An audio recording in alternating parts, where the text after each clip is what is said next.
Hey Kyle, thanks for joining me today. Glad to be here, man. Thanks for having me. Oh yeah, my pleasure. I've been looking forward to this. So let's just jump right into the questions. In my latest book, I talk about strategies sellers can use to amp up or accelerate their sales. So I guess the question opening question I use as a standard opening question is, what is sales acceleration? How do you define it, and what does it mean to you? Cool. Yeah. So, really, I break it up into two sections. The first is the skills needed to accelerate sales, and the second is the processes and tools that help you do that. Great. So, sales acceleration is the right training, it's the right mentoring, one-on-one, and coaching for people. It's getting the skills to take sales, to advance sales quicker, but it's also the processes, the technologies. There's a lot. The web has opened up a lot of resources and areas for us to improve the way we go about going to business. Right. And so sales acceleration is the combination of those two things and put on overdrive so that we can do more with less and do it faster. Perfect. So let's jump right in then to the individual salesperson. What are these skills that they need to be able to possess? And we'll start with the skills, then we'll work our way to the process. Yeah. So, we believe, and I personally believe that in sales, you should differentiate or specialize your sales organization into two functions or roles, really three functions or roles within your business. The first is the people who set up the appointments and demos. So these could be called prospectors. Sometimes they're called BDRs. The term I really like is sales development reps. Okay. Second one is the folks who work through a consultative sales process and close the deal. Those may be called account executives, sales executives, sometimes even account manager. And then the third is the folks who farm the relationships or nurture, upsell, cross-sell after the deal has been closed. Mm-hmm. Software and technology, oftentimes those folks are called customer success managers. Mm-hmm. There's all kinds of other names that you can give them. So really three different roles and three different specialties within each one.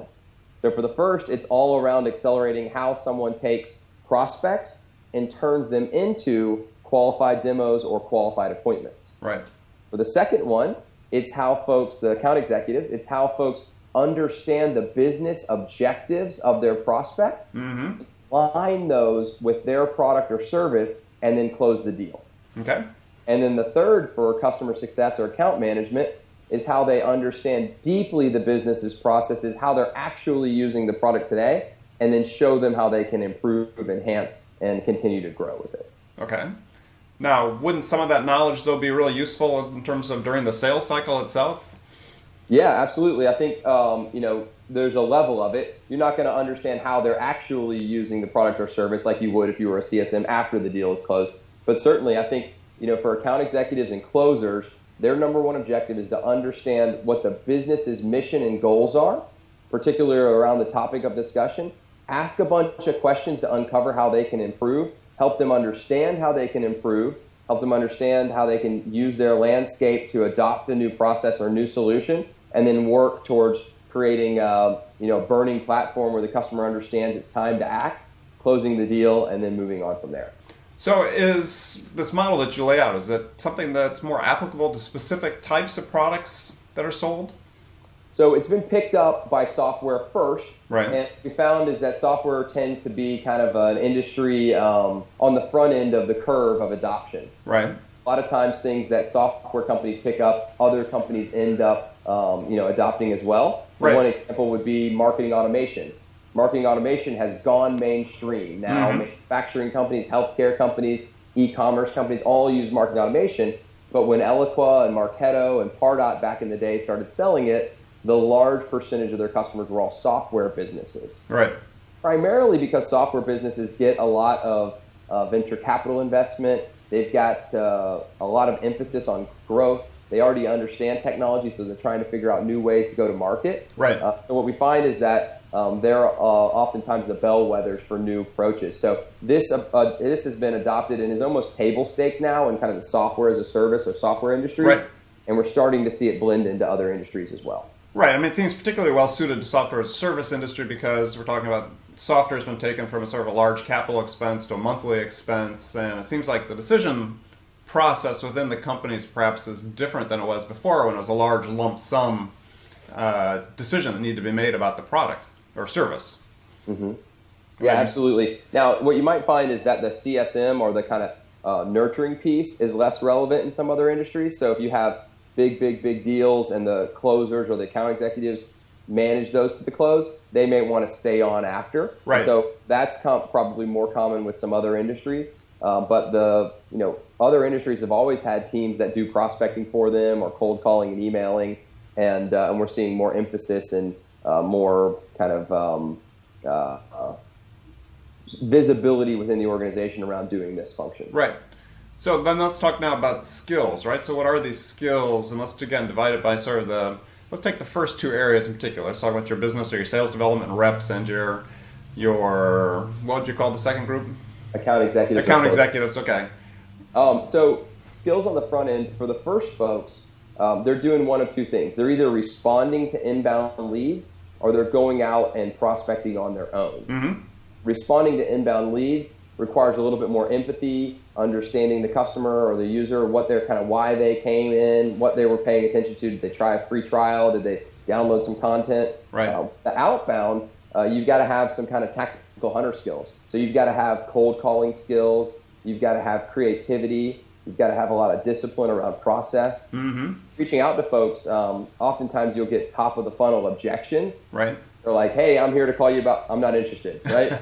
It's not that they're not interested in your product. They just don't know who you are and believe that you can help them. And so you've got to overcome that first objection, which is, who are you and why should I talk to you? So right. you got to have those objection handling skills. I've heard them described as like verbal judo is one. Really understanding, how to present what you're doing, how to navigate a correspondence. But then it's all about kind of getting in, qualifying, and then setting up the appointment. Now with that, just let me jump in for a second. So is that, almost sounds like you're describing a type as opposed to a set of skills. I mean, where do you sort of fall on that spectrum in terms of when you're looking people to fill those particular type jobs? Yeah, great. So what we do is we look for folks who have had the history of what we call punching above their weight class. Okay. So this is showcasing talents that kind of are exceeding the role that they're in. So that's one thing. And so quantify that for me.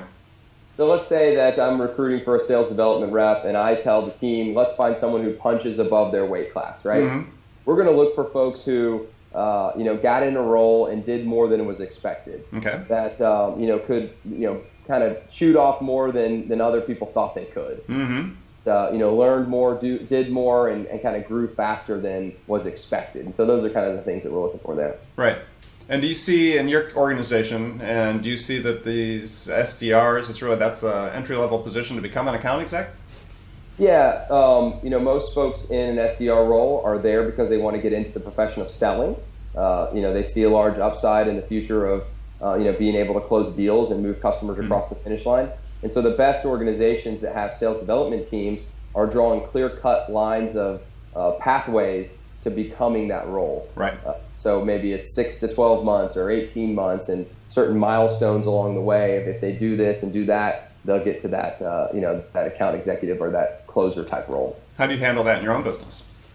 So the way we do it is we have a lead quota. So outbound sales development reps are responsible for 30 appointments set each month, 30 demos set each month. Actually, 30 demos completed. There's a difference between set and completed. Right. 30 demos completed, and then they get their first promotion after 9 months on 30 demos completed. Okay. SDR2, and then SDR2 is the quota goes up, but the pay goes up.